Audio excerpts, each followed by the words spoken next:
Assalamualaikum warahmatullahi wabarakatuh. Apa kabar teman-teman? Semoga baik-baik saja dan semoga dalam lindungan Allah Subhanahu wa taala. Perkenalkan, kami dari kelompok 2 yang beranggotakan Anissa Aprilianti, Amelia Pratiwi, Saudari Farida Muakhirah, Muhammad Alvin, dan Putri Felid Ananda. Di sini kami akan membahas beberapa unit. Pertama, unit 5 sampai unit 8. Tak lupa juga kami mengucapkan terima kasih kepada Ibu Ani Safitri MPD selaku dosen pengampu mata kuliah Manajemen Pelatihan dan Pengembangan Sumber Daya Manusia yang telah memberikan kesempatan kepada kami untuk menerjemahkan sekaligus menyajikan materi tentang manajemen. Selamat menyaksikan video ini, semoga bermanfaat.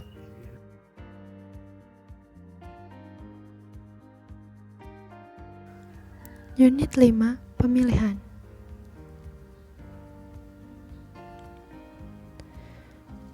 Tujuan dari unit 5 ini, setelah menyelesaikan unit ini, Anda akan dapat memahami dan mendefinisikan seleksi dan prosesnya. Memahami proses seleksi sehingga membuatnya efektif. Menjelaskan bagaimana keputusan seleksi akhir dibuat. Menunjukkan hasil keputusan seleksi. Memahami secara singkat tentang penempatan dan orientasi. Dan yang terakhir, mengembangkan proses keputusan seleksi. Pendahuluan seleksi. Seleksi sumber daya manusia adalah memilih individu yang memenuhi syarat yang tersedia untuk mengisi posisi dalam suatu organisasi.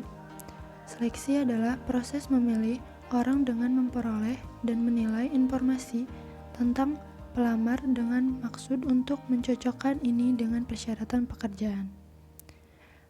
Menurut Kate Davis, seleksi adalah proses di mana suatu organisasi memilih dari daftar pelamar yang disaring orang atau orang-orang yang paling memenuhi kriteria seleksi untuk posisi yang tersedia. Seleksi adalah alat di tangan manajemen untuk membedakan antara pelamar yang memenuhi syarat dan yang tidak dengan menerapkan berbagai teknik seperti wawancara dan tes. Perbedaan antara perekrutan dan seleksi. Perbedaan antara perekrutan dan seleksi telah dijelaskan oleh Philop sebagai berikut. Perekrutan adalah proses mencari calon karyawan dan mendorong serta mendorong mereka untuk melamar pekerjaan di suatu organisasi. Ini sering disebut positif karena merangsang orang untuk melamar pekerjaan. Seleksi di sisi lain cenderung negatif karena menolak sejumlah besar dari mereka yang melamar, hanya menyisakan yang terbaik untuk dipekerjakan. Selanjutnya, perbedaan perekrutan dan seleksi. Yang pertama, perbedaan dalam tujuan. Tujuan dasar seleksi adalah memilih yang terbaik dari kandidat yang tersedia. Yang kedua, perbedaan dalam proses. Menciptakan kumpulan aplikasi sebesar mungkin dikenal sebagai proses positif. Mengadopsi proses yang melaluinya semakin banyak kandidat yang ditolak dan semakin sedikit yang dipilih atau bahkan tidak ada satupun yang dipilih, dikenal sebagai proses negatif atau proses penolakan. Yang ketiga, perbedaan teknis. Teknis perekrutan tidak terlalu intensif dan tidak memerlukan keterampilan tinggi. Sebagai lawan dari ini, dalam proses seleksi yang sangat khusus diperlukan, karena itu dalam proses seleksi hanya personel dengan keterampilan khusus seperti keahlian dalam tes seleksi, wawancara, dan lain sebagainya. Dan yang terakhir, perbedaan dalam hasil. Kumpulan aplikasi yang menjadi input untuk proses seleksi. Hasil dari proses seleksi adalah dalam bentuk finansial kandidat yang akan ditawari pekerjaan. Selanjutnya, prosedur seleksi. Prosedur pemilihan terdiri dari serangkaian langkah. Setiap langkah harus berhasil dibersihkan sebelum pemohon melanjutkan ke langkah berikutnya. Proses seleksi adalah serangkaian rintangan atau rintangan yang harus dilalui seorang pelamar. Rintangan ini dirancang untuk menghilangkan kandidat yang tidak memenuhi syarat di setiap titik dalam proses seleksi. Dengan demikian, teknik ini disebut teknik rintangan berurutan. Faktor utama yang menentukan langkah-langkah yang terlibat dalam proses seleksi adalah sebagai berikut. Yang pertama, proses seleksi tergantung pada jumlah kandidat yang tersedia untuk seleksi. Proses seleksi tergantung pada sumber rekrutmen dan metode yang diadopsi untuk melakukan kontak dengan calon kandidat. Dan yang terakhir, berbagai langkah yang terlibat dalam proses seleksi tergantung pada jenis personel yang akan dipilih. Selanjutnya, langkah-langkah dalam proses pemilihan. Kolam aplikasi dari proses rekrutmen yang dibangun melalui proses rekrutmen adalah dasar untuk proses seleksi. Tujuan dasar tingkat rekrutmen adalah untuk menarik sebanyak mungkin aplikasi yang bermanfaat sehingga ada lebih banyak pilihan yang tersedia pada tahap seleksi. Tahap yang pertama, penapisan primer dan wawancara. Hilangkan mereka yang tidak memenuhi persyaratan bekerja melalui proses wawancara. Yang kedua, aplikasi kosong. Data personil yang tidak menguntungkan. Informasi pada umumnya diambil pada item berikut seperti data biografis, tingkat pendidikan, pengalaman kerja, gaji dan manfaat, barang lain atau referensi, lembar riwayat singkat dari latar belakang karyawan. Selanjutnya ada tes seleksi. Hilangkan mereka yang memperoleh nilai tes yang tidak menguntungkan. Jenis pengujian dan aturan pengujian yang baik seperti tes bakat, tes kepribadian, tes minat, tes kinerja, tes kecerdasan, tes pengetahuan, tes presentasi, dan tes proyektif. Selanjutnya ada wawancara. Menghilangkan mereka yang memenuhi persyaratan pekerjaan dan organisasi melalui wawancara. Tujuan wawancara membantu untuk mendapatkan informasi tambahan dari kandidat, memfasilitasi pemberian kepada kandidat informasi tentang pekerjaan perusahaan, kebijakan, produk, dan lain sebagainya, untuk menilai kesesuaian dasar kandidat. Adapun jenis wawancara yaitu tingkat struktur, tujuan wawancara, dan isi wawancara. Selanjutnya ada investigasi latar belakang. Memiliki komentar buruk. Investigasi latar belakang memiliki implikasi besar, tetapi administrator personalia memiliki tanggung jawab untuk menyelidiki setiap calon pelamar. Selanjutnya, pemeriksaan fisik. Menghilangkan mereka yang memenuhi standar fisik.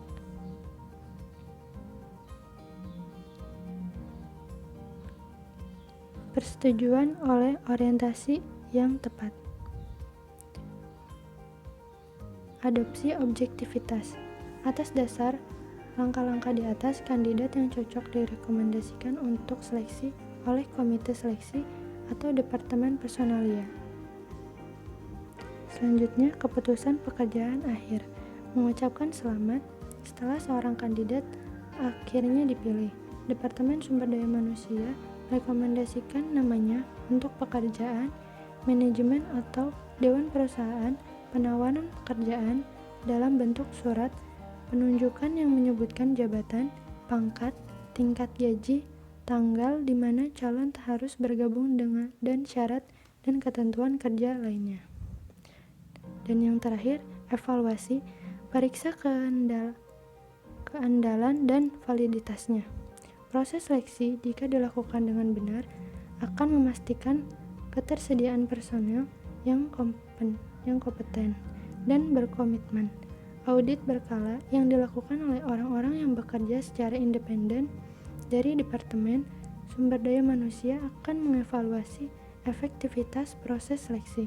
Auditor akan melakukan analisis menyeluruh dan intensif intensif, serta mengevaluasi program ketenagakerjaan.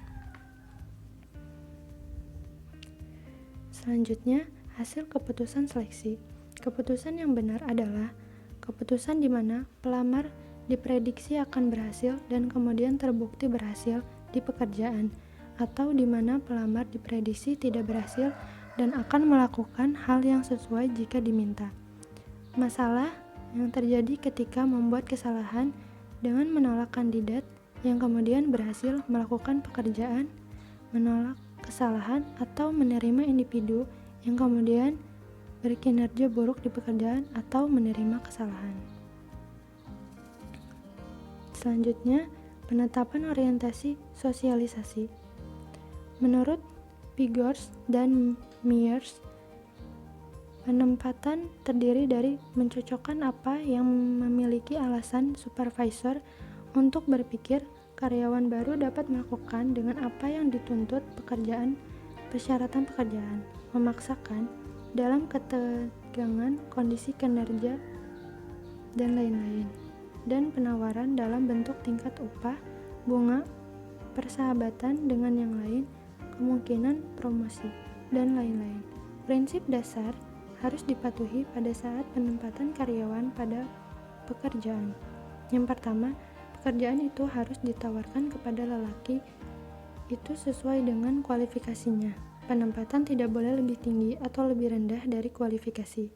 Yang kedua, saat memperkenalkan pekerjaan kepada karyawan baru, suatu upaya harus dilakukan untuk mengembangkan rasa kesetiaan dan kerjasama dalam dirinya sehingga ia dapat mewujudkan tanggung jawabnya dengan lebih baik terhadap pekerjaan dan organisasi.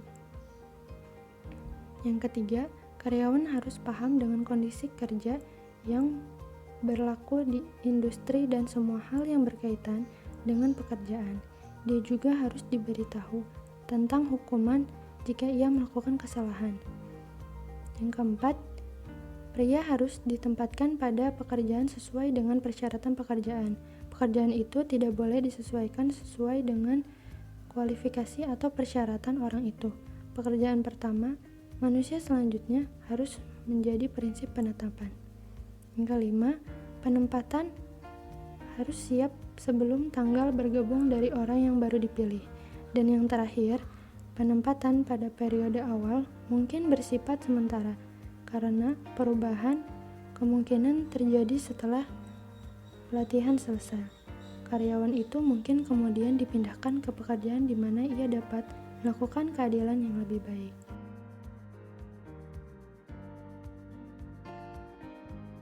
Assalamualaikum. Di sini saya akan menjelaskan unit 6 pelatihan karyawan. Apa itu pelatihan karyawan? Pelatihan adalah proses yang mencoba meningkatkan keterampilan atau menambah tingkat pengetahuan yang dimiliki seseorang atau karyawan. Jadi, yang seharusnya karyawan hanya memiliki sedikit kemampuan, karena mengikuti pelatihan jadi menambah pengetahuan yang dimiliki karyawan tersebut. Kompetensi ini juga mencakup pengetahuan, keterampilan, atau perilaku yang sangat penting bagi keberhasilan kinerja pelatihan. Nah, tujuan pengembangan pelatihan itu ada 4. Yang pertama itu tujuan individu, tujuan organisasi, tujuan fungsional, dan tujuan sosial. Tujuan individu ini membantu karyawan dalam mencapai tujuan pribadi mereka masing-masing. Kalau tujuan organisasi, membantu organisasi dengan tujuan utamanya membawa efektivitas individu. Yang ketiga itu tujuan fungsional, mempertahankan kontribusi departemen pada tingkat yang sesuai dengan kebutuhan organisasi. Dan yang terakhir itu tujuan sosial, memastikan bahwa organisasi bertanggung jawab secara etis dan sosial terhadap kebutuhan dan tantangan masyarakat. Nah, di sini tuh ada kebutuhan karyawan. Pelatihan yang diberikan ini mempunyai 4 dasar. Yang pertama itu calon baru yang bergabung dengan organisasi diberi pelatihan. Yang kedua itu karyawan yang ada dilatih dan menyegarkan dan meningkatkan pengetahuan mereka. Yang ketiga, jika ada pembaharuan dan perubahan terjadi dalam teknologi, pelatihan diberikan untuk mengatasi perubahan itu. Ketika Yang keempat itu ketika promosi dan pertumbuhan karir menjadi penting. Nah, itu kebutuhan pelatihan karyawan. Nah, yang selanjutnya itu ada manfaat pelatihan. Manfaat pelatihan yang pertama itu meningkatkan moral karyawan. Pelatihan ini membantu karyawan untuk mendapatkan keamanan kerja dan kepuasan kerja. Semakin puas karyawan itu kan semakin besar juga moralnya. Semakin ia akan berkontribusi pada kesuksesan suatu organisasi. Yang kedua itu kurang pengawasan. Kurang pengawasan ini seorang karyawan yang terlatih akan terbiasa dengan pekerjaan itu dan akan membutuhkan lebih sedikit pengawasan. Kan dengan demikian akan ada lebih sedikit pemborosan waktu dan upaya. Yang ketiga itu lebih sedikit kecelakaan. Kesalahan mungkin terjadi jika karyawan itu tidak memiliki pengetahuan dan keterampilan yang mana dibutuhkan untuk melakukan pekerjaan tertentu. Jadi semakin seorang karyawan terlatih, semakin sedikit juga kan peluang melakukan kecelakaan kerja. Nah, yang keempat itu peluang promosi. Peluang promosi itu karyawan memperoleh keterampilan dan efisien selama pelatihan. Mereka menjadi lebih memenuhi syarat gitu. Syarat dalam promosi, mereka menjadi aset bagi pekerjaannya. Nah, yang kelima itu peningkatan produktivitas. Pelatihan meningkatkan efisiensi itu dalam produktivitas karyawan. Karyawannya itu lebih terlatih menunjukkan kinerja kualitas dan kuantitas. Nah, di sini ada jenis pelatihan karyawan. Pelatihan di tempat kerja itu berlangsung dalam situasi kerja normal, menggunakan alat, peralatan, dokumen atau materi aktual yang akan digunakan peserta pelatihan ketika dilatih sepenuhnya. Nah, pelatihan di luar pekerjaan ini berlangsung jauh dari situasi kerja normal, bahwa karyawan tidak dihitung sebagai kerja yang produktif secara langsung sementara pelatihan tersebut berlangsung. Di sini ada 4 ya untuk mengembangkan pekerjaan. Yang pertama itu ada pelatihan, monitoring, rotasi pekerjaan, teknik instruksi pekerjaan.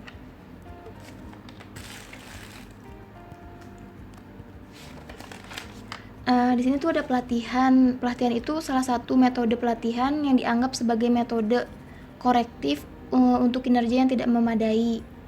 Nah, yang kedua itu kan monitoring atau pendampingan adalah hubungan jangka panjang yang dikembangkan antara karyawan senior dan junior.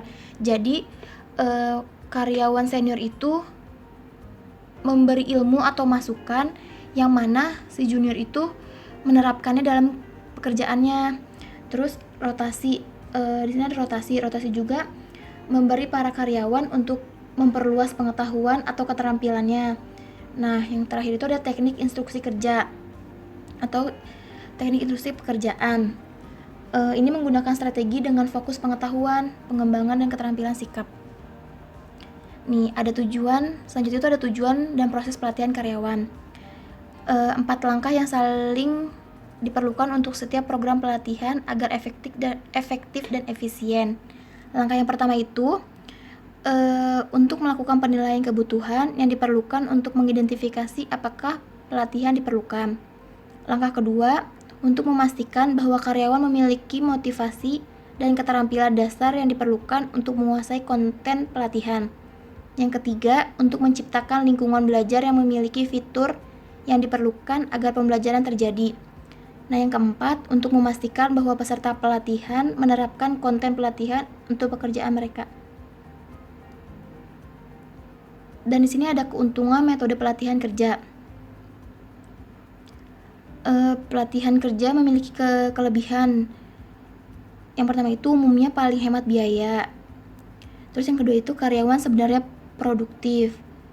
Nah, yang ketiga, pelatihan dapat disampaikan tepat waktu dan pada waktu yang optimal. Yang terakhir itu, peserta pelatihan akan mendapatkan umpan balik. Sekian dari saya. Wassalamualaikum warahmatullahi wabarakatuh.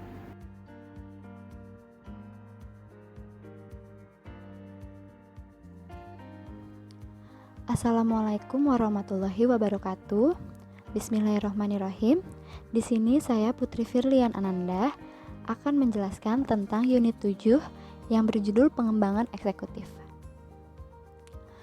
Pengembangan eksekutif memainkan peran sangat penting dalam manajemen sumber daya manusia.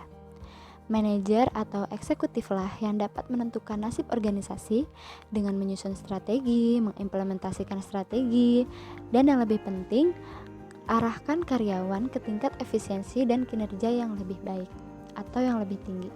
Nah, maksudnya di sini berarti pengembangan eksekutif ini sangat penting agar manajer atau eksekutif dapat mengembangkan organisasi serta karyawannya ke arah yang lebih baik agar mendapatkan hasil yang optimal di dalam organisasi atau pekerjaan itu. Menurut Filippo, pengembangan eksekutif mencakup proses di mana para manajer dan eksekutif tidak hanya memperoleh keterampilan dan kompetensi dalam pekerjaan saat ini, tetapi juga kemampuan untuk tugas-tugas manajerial di masa depan dengan meningkatkan kesulitan dan ruang lingkup. Selanjutnya di sini ada tujuannya. Tujuan pengembangan eksekutif yaitu yang pertama untuk mempertahankan kinerja manajer yang baik sepanjang karir mereka dengan memanfaatkan potensi penuh mereka, memahami kekuatan ekonomi, teknis, dan kelembagaan untuk menyelesaikan masalah bisnis. Yang kedua, untuk memperoleh pengetahuan tentang masalah sumber daya manusia. Lalu yang ketiga, memikirkan masalah-masalah ini dapat menghadang organisasi sekarang atau di masa depan. Selanjutnya, untuk mengembangkan pemimpin yang bertanggung jawab. Kemudian, untuk menanamkan pengetahuan tentang motivasi manusia dan hubungan manusia. Dan yang terakhir, untuk meningkatkan teknik manajemen keuangan seperti studi kerja, pengendalian inventaris, riset operasi, dan kontrol kualitas. Nah, dari tujuan ini sudah jelas yang tadi saya jelaskan bahwa pengembangan eksekutif ini bertujuan untuk meningkatkan kualitas dari manajer agar pekerjaan-pekerjaan di kantor atau organisasi dapat hasil yang optimal. Selanjutnya ada karakteristik pengembangan eksekutif. Pengembangan eksekutif adalah proses terencana dan terorganisir belajar. Ini adalah latihan yang berkelanjutan dan tidak pernah berakhir. Yang kedua, pengembangan eksekutif adalah proses jangka panjang sebagai keterampilan manajerial tidak dapat dikembangkan dalam semalam. Jadi dari karakteristik ini bahwa pengembangan eksekutif tidak bisa dilakukan hanya satu kali atau dua kali, yaitu dengan proses yang berkelanjutan. Selanjutnya ada langkah program. Yang pertama ada penilaian masalah. Para ahli bersama dengan karyawan dan CEO terkait harus mulai dengan penilaian masalah perusahaan saat ini dan rencana pemilik di masa depan. Yang kedua ada audit dan penilaian manajemen. Akan ada sesi umpan balik berkala untuk memeriksa apakah kami mencapai tempat yang seharusnya kami jangkau. Selanjutnya yang ketiga, analisis kebutuhan pembangunan. Di sini masalah yang telah terungkap harus dicoba dan diperbaiki melalui program pengembangan. Yang terakhir, identifikasi kebutuhan penggantian. Penilaian dapat mengungkap kebutuhan untuk merekrut dan memilih talenta manajemen yang baru. Format pengembangan eksekutif akan bervariasi sesuai dengan ukuran dan sifat operasi perusahaan sehingga memberikan hasil yang optimal. Selanjutnya ada pentingnya program pengembangan eksekutif. Yang pertama, untuk melatih dan mengembangkan manajer profesional. Yang kedua, membantu para manajer untuk mengembangkan keterampilan untuk menghadapi persaingan yang ketat. Yang ketiga, memungkinkan manajer untuk menghadapi masalah yang berkaitan dengan teknologi dan institusi. Yang keempat, membantu mengembangkan hubungan yang lebih baik dengan para pekerja. Selanjutnya, pengembangan eksekutif membutuhkan pelatihan dan pendidikan untuk memahami dan menyesuaikan diri dengan perubahan sosial ekonomi. Yang terakhir, pengembangan eksekutif diperlukan untuk lebih luas prospek manajer. Selanjutnya di sini ada beberapa faktor dari pengembangan eksekutif. Yang pertama, kegagalan untuk melatih manajer akan menyebabkan manajer yang tidak efektif dan tidak efisien secara negatif mempengaruhi kinerja organisasinya.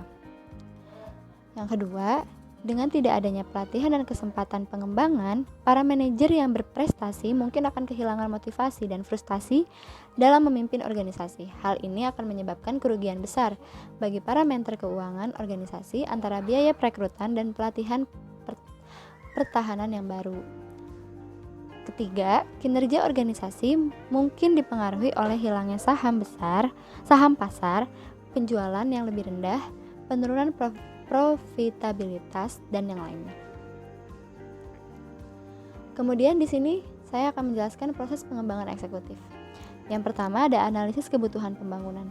Pertama, kebutuhan pengembangan organisasi saat ini di masa depan harus dipastikan. Penting untuk menentukan berapa banyak dan jenis eksekutif apa yang diperlukan untuk memenuhi kebutuhan perusahaan saat ini dan di masa depan. Yang kedua, ada penilaian terhadap presental manajerial saat ini. Penilaian kualitatif dari eksekutif yang ada dibuat untuk menentukan jenis talenta eksekutif yang tersedia dalam organisasi. Kemudian merencanakan program pengembangan individual. Masing-masing dari kita memiliki seperangkat karakteristik fisik, intelektual, dan emosional yang unik. Oleh karena itu, rencana pengembangan harus dibuat khusus untuk setiap individu. Selanjutnya, membangun program pelatihan dan pengembangan. Departemen Sumber Daya Manusia menyiapkan program yang komprehensif dan dipahami dengan baik. Selanjutnya, mengevaluasi program yang berkembang. Banyak uang, waktu, dan upaya dihabiskan untuk program pengembangan eksekutif. Oleh karena itu, wajar untuk mengetahui sejauh mana tujuan program telah tercapai. Selanjutnya, di sini ada evaluasi pengembangan eksekutif. Tingkat evaluasi meliputi tingkat reaksi, tingkat langsung, tingkat menengah, dan tingkat akhir. Untuk tujuan evaluasi, penting untuk mengumpulkan data yang harus ada langkah-langkah yang tepat untuk mengumpulkan data. Jadi dalam evaluasi pengembangan eksekutif ini, harus ada beberapa pengumpulan data yang tepat dan akurat, baik selama program pelatihan dan setelah program pelatihan. Nah, adapun metode yang digunakan oleh para ahli yang mandiri lengkap kuesioner, wawancara, observasi, dan meja penelitian. Penelitian meja melibatkan biaya rendah dan sedikit waktu. Selanjutnya, saya akan menjelaskan tentang metode pengembangan eksekutif.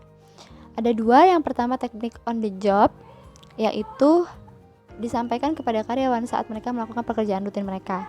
Jadi dilakukannya saat para karyawan sedang melakukan pekerjaan mereka. Dengan cara ini mereka tidak kehilangan waktu saat mereka belajar, sambil bekerja sambil belajar juga, teman-teman. Nah, di sini ada beberapa contohnya. Yang pertama ada pelatihan, sedang belajar, rotasi posisi, manajemen berganda. Nah, lalu kemudian ada teknik of the job yang kedua. Nah, teknik of the job ini karyawan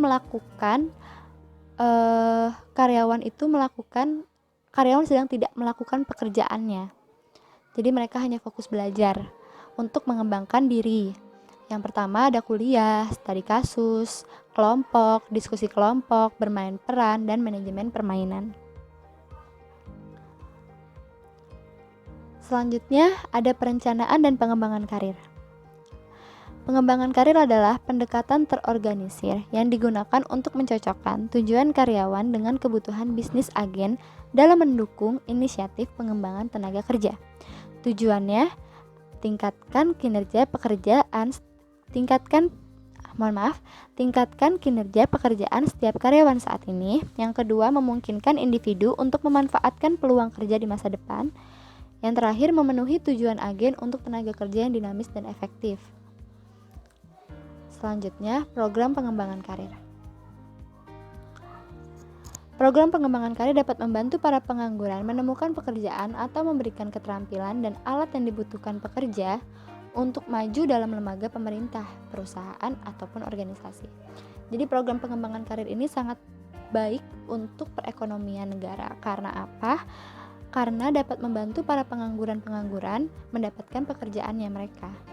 Tujuannya ada kesadaran diri, fleksibilitas, sensitivitas terhadap keragaman. Nah, selanjutnya di sini ada proses pengembangan karir dan proses perencanaan karir. Mencakup sejumlah langkah spesifik yang membantu mengidentifikasi keterampilan dan atribut pribadi, mencari tahu bagaimana keterampilan itu dapat digunakan di pasar kerja, dicapai dengan meneliti sejumlah bidang karir yang menarik bagi Anda, dan kemudian dengan mendapatkan pengalaman di bidang tersebut atau berbicara dengan orang-orang yang saat ini bekerja di bidang tersebut.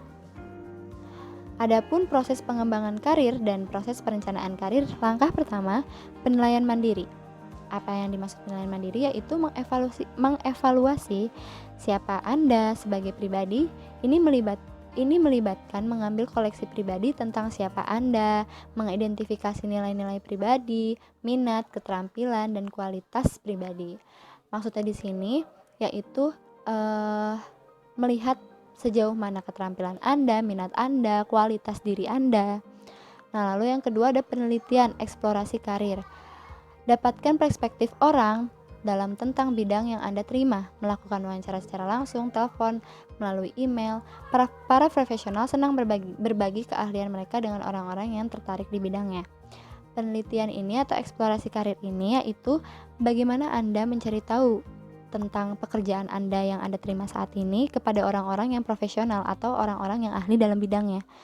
Nanti mereka di situ akan sharing bagaimana pekerjaan itu. Nah, orang-orang profesional ini biasanya sangat senang gitu, berbagi ilmu. Lalu yang ketiga, pengambilan keputusan. Setelah Anda melakukan penilaian diri secara menyeluruh dan telah melakukan penelitian, sekarang saatnya mengambil keputusan. Nah, keputusannya A atau B. Setelah Anda melihat nih diri Anda butuhnya apa, terus keterampilan Anda sudah bagaimana, lalu kan teliti karir yang Anda terima. Oh, saya butuh keterampilan A, saya teliti pekerjaan A. Jika saya sudah meneliti dan dengan berbagai pertanyaan dan saya akhirnya mengambil keputusan, oke, saya terima yang A, seperti itu. Lalu yang langkah selanjutnya ada langkah keempat, cari atau mengambil tindakan. Sekarang saatnya mencari pekerjaan prospektif atau pengusaha, mengirim surat lamaran dan resume, dan mulai menjalin hubungan dengan orang-orang di lapangan. Perlu diingat bahwa surat pengantar dan resume itu dirancang untuk membuat kesan yang baik. Nah, itu sudah sangat jelas ya teman-teman. Sudah tadi kita mengambil keputusan, akhirnya kita ambil tindakan untuk membuat surat lamaran atau resume itu untuk anak ini serius dengan pekerjaannya. Lalu langkah kelima, penerimaan. Akibatnya mempelajari keterampilan di atas akan meningkatkan kesempatan Anda untuk mendapatkan pekerjaan yang bermakna dan memuaskan, serta membantu Anda menghindari banyak tekanan yang terjadi dengan berganti pekerjaan. Sudah diterima pekerjaannya. Nah, jadi di sini langkah-langkah tadi itu sangat membantu ya teman-teman dalam proses pengembangan karir dan proses perencanaan karir agar matang dan sesuai dengan keinginan kita sebagai pelamar nantinya atau yang mencari pekerjaan nantinya, dan juga sesuai keterampilan kita masing-masing. Sekian dulu presentasi dari saya, kurang lebihnya mohon maaf. Bisa dilanjut dengan materi selanjutnya. Terima kasih.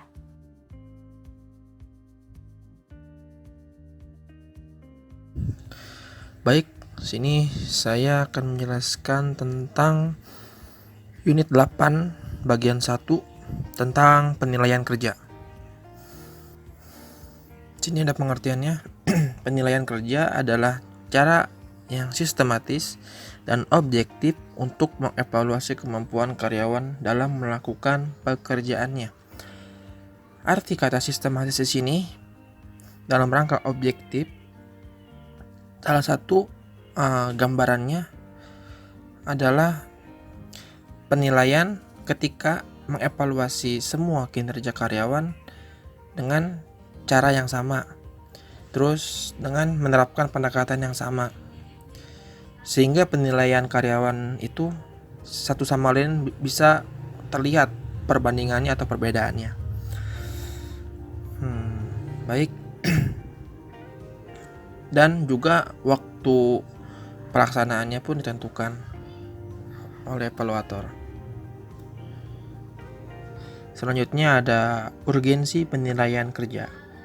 untuk memberikan informasi tentang satu kinerja karyawan dalam pekerjaannya. Jelas, itu untuk mengetahui ya, untuk menggali informasi tentang kinerja karyawan dalam pekerjaannya. Yang kedua, jumlah prestasi dan perilaku. Itu sudah include ya. Karena ini kita tentang penilaian kerja.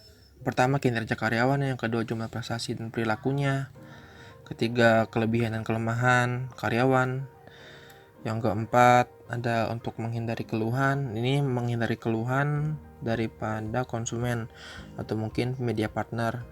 Biasanya kan suka hubungan itu kan bukan internal aja, tapi ada internal dan eksternal, yaitu pihak kantor dengan pihak media partner yang lain, seperti itu. Supaya tidak ada keluhan-keluhan di sini, penilaian kerja ini sangat penting untuk memperhatikan keluhan-keluhan. Yang kelima, dilakukan secara berkelanjutan. Jelas, berkelanjutan di sini karena dirasa perlu untuk terus di-upgrading, terus dipantau perkembangannya, supaya guna untuk mencapai tujuan kantor atau tujuan organisasi. Baik, selanjutnya ada tujuan penilaian kinerja. Yang pertama adalah untuk kenaikan gaji. Di sini penilaian kerja ini menilai apakah karyawan itu sudah memenuhi syarat untuk naik gajinya, atau mungkin tidak. Kalau tidak ya tidak. Kalau misalkan menunjang karena prestasinya, karena kinerja yang sangat baik, maka pihak organisasi atau perusahaan berhak untuk menaikkan gajinya sesuai dengan kebijakan yang diterapkan oleh perusahaan. Yang kedua itu promosi ya.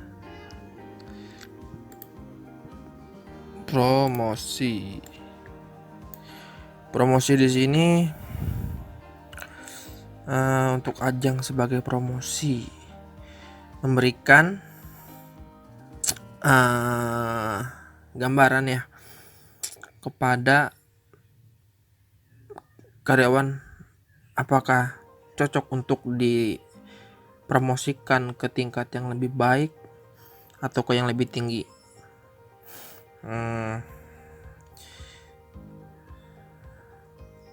Seperti itu, dengan memperhatikan prestasinya juga, seperti di pegawai negeri gitu kan, atau mungkin di kantor juga, dari karyawan biasa menjadi contoh lah, seperti jadi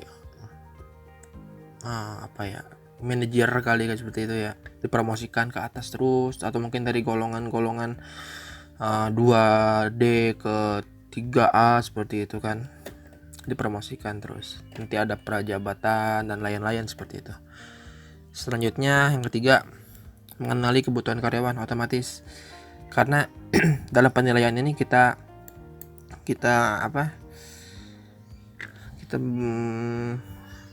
menggali, mengidentifikasi, otomatis kita jadi tahu apa saja kebutuhan karyawan. Kenapa kinerjanya seperti ini, berarti ada penyebabnya. Nah, disitulah penilaian kinerja ini tujuannya salah satunya itu untuk mengenali kebutuhan karyawan. Yang keempat ini memberikan umpan balik antara karyawan dan perusahaan. Nah, sebagai salah satu contoh yang sederhananya, karyawan bekerja di sebuah perusahaan dan mendapatkan, ketika dia sudah bekerja dengan kontrak tertentu dan setiap tempo tertentu dia mendapatkan gaji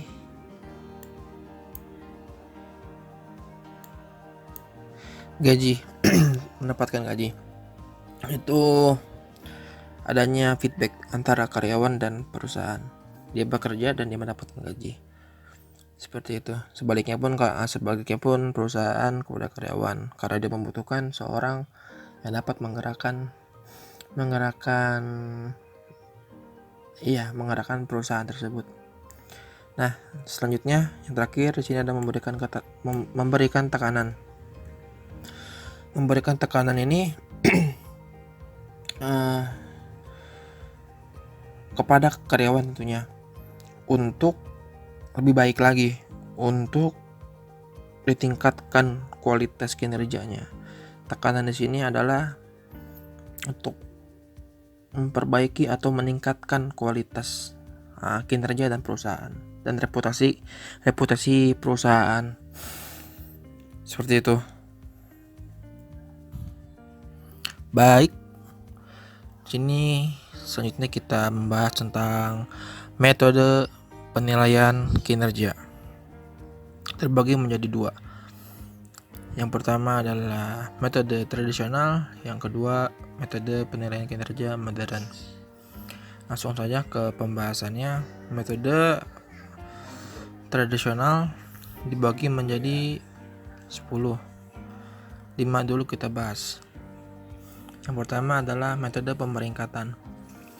Ini adalah metode yang paling tertua daripada yang lain dan paling sederhana, di mana karyawan diberi peringkat mulai dari 1 sampai 10, taruhlah contoh karyawan. Suatu perusahaan ada 10 orang, diberi peringkat dari 1 sampai 10, seperti itu.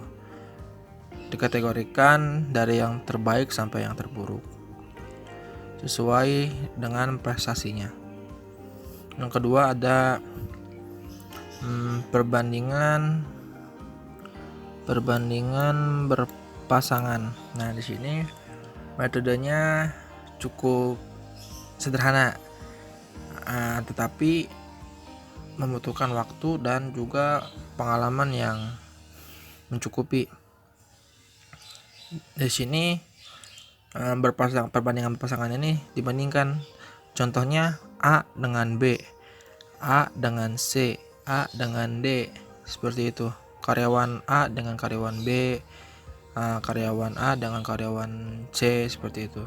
Dan rumusnya N dalam kurung N-1, di mana N itu adalah jumlah total yang akan dibandingkan atau jumlah karyawannya, seperti itu. Selanjutnya ada metode penilaian atau metode di sini grading ya. Grading itu identik dengan skala ABCD yang menandakan A yang terbaik, D yang terburuk, seperti itu. Seperti itu. Selanjutnya ada metode distribusi paksa. Mungkin sedikit asing di telinga kita distribusi paksa, dan ada juga sini pilihan paksa juga sama. Kita bahas metode distribusi paksa dikembangkan untuk meminimalisir atau menghilangkan favoritisme untuk menilai karyawan. Seperti itu, menjadi sulit ketika penilai harus menjelaskan mengapa seorang karyawan ditempatkan dalam kelompok tertentu. Ini tugasnya supervisor atau mungkin evaluator, penilai yang harus objektif menilai ini. Harus sesuai dengan kriteria atau standar yang telah ditentukan oleh perusahaan. Selanjutnya ada pilihan paksa. Metode pilihan paksa berisi pertanyaan dalam bentuk pernyataan. Di sini penilai harus memilih satu pernyataan. Sebagai contoh gini, karyawan itu bekerja keras. Pernyataan kedua, karyawan tersebut memberikan instruksi yang sangat jelas kepada bawahannya. Nah, di sini penilai penilai harus memilih salah satu. Walaupun itu positif keduanya, harus memilih satu. Sebagai penilai harus objektif, akan tetapi melibatkan atau terdapat atau nantinya akan timbul masalah dalam memframe pernyataan tersebut. Beratnya objektivitas tuh di situ. Kita harus mengenyampingkan rasa kasihan, rasa rasa, kalau kata Sundanya merasa isin. Rasa isin itu harus kesampingkan dulu lah. Oke, selanjutnya mode yang keenam, metode checklist, daftar periksa atau checklist ya di sini, checklist. Alasan utama menggunakan ini itu mengurangi beban evaluator. Langsung ke formatnya itu seperti gini contohnya. Apakah dia dihormati oleh bawahannya? Ya atau tidak? Ya atau tidak? Seperti itu sampai pertanyaan selesai. Dan skornya pun diolah melalui kuantitatif.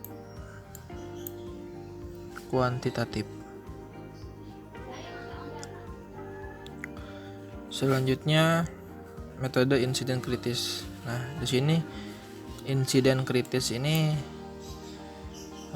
di mana suatu perusahaan sedang mengalami fase-fase yang sangat berat, dan di sini sebagai atasan atau penilai bisa menilai kinerja karyawannya, apakah dia tetap konsisten atau fleksibilitas, atau mungkin dia menyerah dan keluar dari fase kritis perusahaan.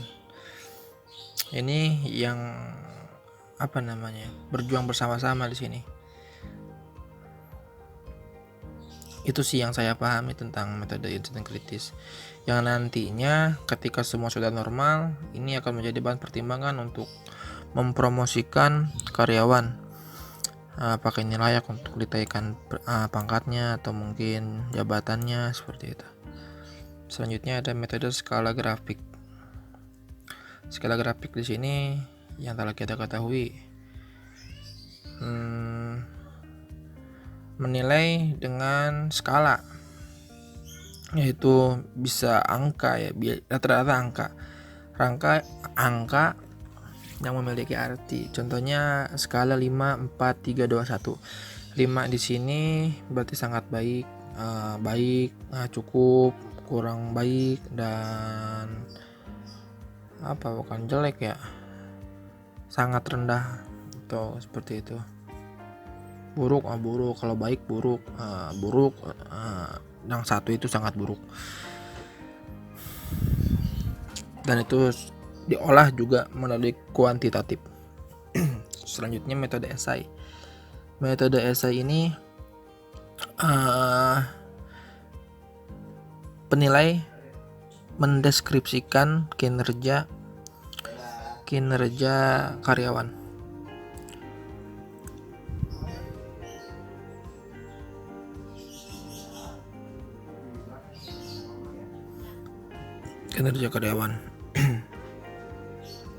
Mulai dari kehadirannya, produktivitasnya, prestasinya, dan planning atau saran-saran yang dirasa perlu untuk disampaikan ke karyawan. Ini salah satu metode yang fleksibel kalau menurut saya, tapi memerlukan nalar dan data yang cukup, seperti itu. Selanjutnya metode ulasan lapangan atau peninjauan lapangan. Dalam metode ini karyawan, salah satu contohnya seperti ini, jangan karyawan, sekolah biasanya suka ada supervisi gitu ya, yang menilai guru ketika proses pembelajaran seperti itu. Langsung dari atas, tapi bukan dari Kepsek, melainkan dari kementerian ya, Kemendikbud ya, kalau di kesekolahan itu langsung di apa bahasanya, diperiksa ya, di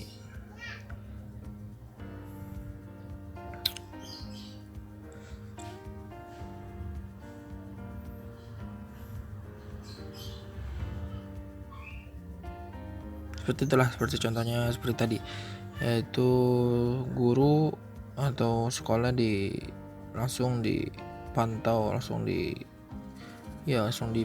oleh kementerian atau departemen seperti itu. Yaitu untuk upgrading juga ya, untuk sarana apakah baik atau mungkin kurang baik atau mungkin sangat buruk pelayanannya, di situ bisa ketahuan. Dan satu lagi yang paling penting itu objektivitas, sangat berat seperti itu. Selanjutnya,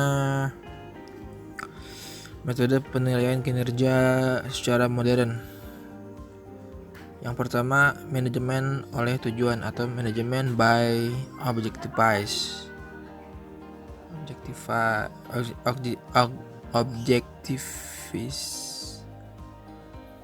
Diciptakan oleh Peter Drucker pada tahun 54. Di sini karyawan dan atasan bersatu untuk mengidentifikasi dan menentukan tujuan perusahaan seperti itu. Kuncinya adalah partisipatif. Oke, selanjutnya timbangan peringkat pada perilaku. Di sini metode yang mengkombinasikan dari skala penilaian tradisional dan metode insiden kritis. Insiden kritis tadi itu yang tadi ya, yang nantinya akan menjadi bahan pertimbangan untuk ajang promosi jabatan. Yang dinilai adalah seperti kualitas hubungan pribadi, fleksibilitas, konsistensi, pengetahuan pekerjaan, dan lain-lain. Seperti itu. Selanjutnya ada pusat penilaian.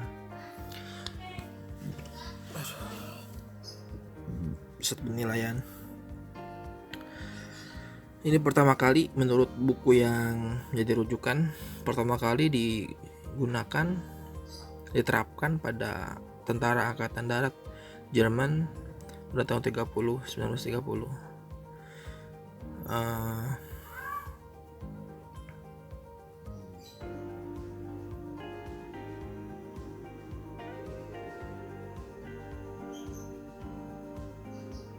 Dalam metode ini, karyawan dari berbagai departemen disatukan untuk tugas yang seharusnya mereka lakukan dalam sebuah kelompok, seolah-olah mereka bekerja untuk jabatan lebih tinggi atau dipromosikan.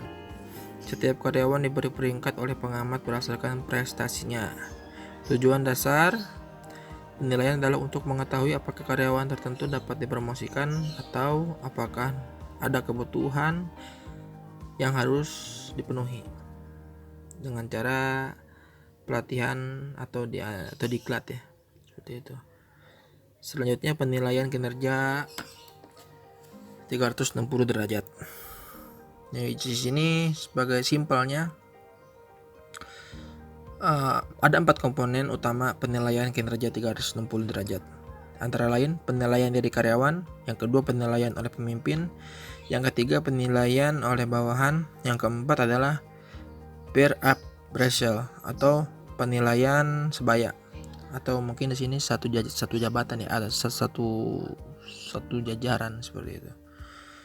Ada 4 ya, jadi penilaian diri sendiri, penilaian oleh pemimpin, penilaian oleh bawahan, dan penilaian setara atau mungkin satu tingkat gitu. Selanjutnya ada akuntansi biaya. Di sini metode ini kinerja seorang karyawan dievaluasi berdasarkan pengembalian moneter atau keuangan yang diberikan karyawan kepada organisasinya. Hubungan diakui antara biaya yang dimasukkan dalam menjaga karyawan dalam organisasi dan manfaat yang diperoleh organisasi darinya. Evaluasi didasarkan pada hubungan yang mapan antara biaya dan manfaat. Yang perlu digarisbawahi adalah evaluasi ini berkaitan antara biaya yang dikeluarkan dan manfaat. Faktor-faktor yang dipertimbangkan saat mengevaluasi kinerja karyawan antara lain hubungan interpersonal otomatis dengan orang lain dan pihak-pihak lain. Selanjutnya kualitas produk yang dihasilkan. Selanjutnya pembuangan kerusakan atau kecelakaan yang disebabkan oleh karyawan. Keempat, nilai rata-rata produksi. Yang kelima, biaya overhead yang dikeluarkan. Baik, kiranya cukup sekian dari saya. Silakan ke Farida, saudari Farida, untuk menjelaskan unit 8 bagian 2. Sekian, terima kasih.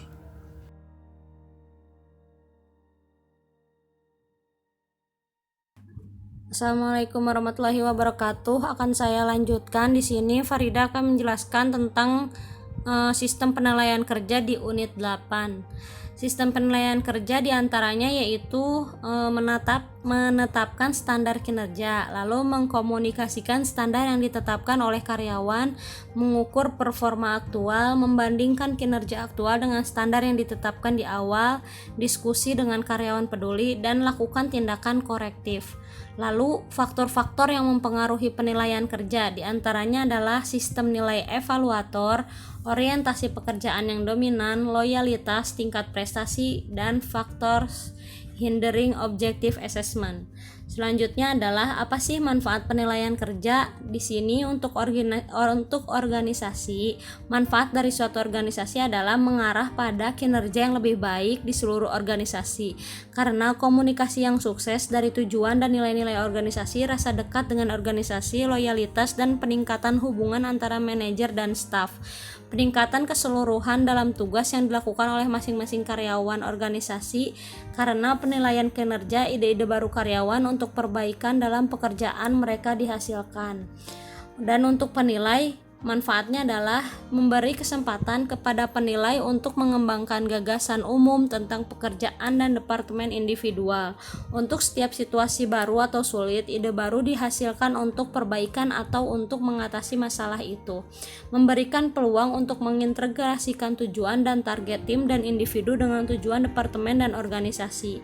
Untuk penilai, motivasi meningkatkan kepuasan kerja, meningkatnya rasa nilai pribadi, peningkatan moral karyawan, dan ini memberi kesempatan untuk mengetahui kekuatan dan kelemahan mereka.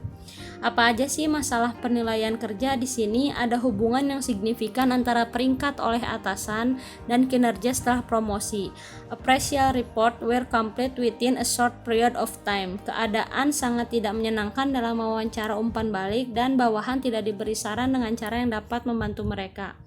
Lalu beberapa praktik penilaian kinerja yang inovatif, diantaranya personil manajerial diizinkan untuk menentang atau mengajukan banding atau keputusan, penilaian yang dibuat oleh evaluator, keterampilan manajemen karyawan penting dalam penilaian kerja, departemen personalia memberikan instruksi kebijakan dan implementasi yang jelas, evaluasi dilakukan hanya berdasarkan kinerja karyawan di tempat kerja. Ini juga meningkatkan kejelasan peran dalam organisasi. Sekian, terima kasih.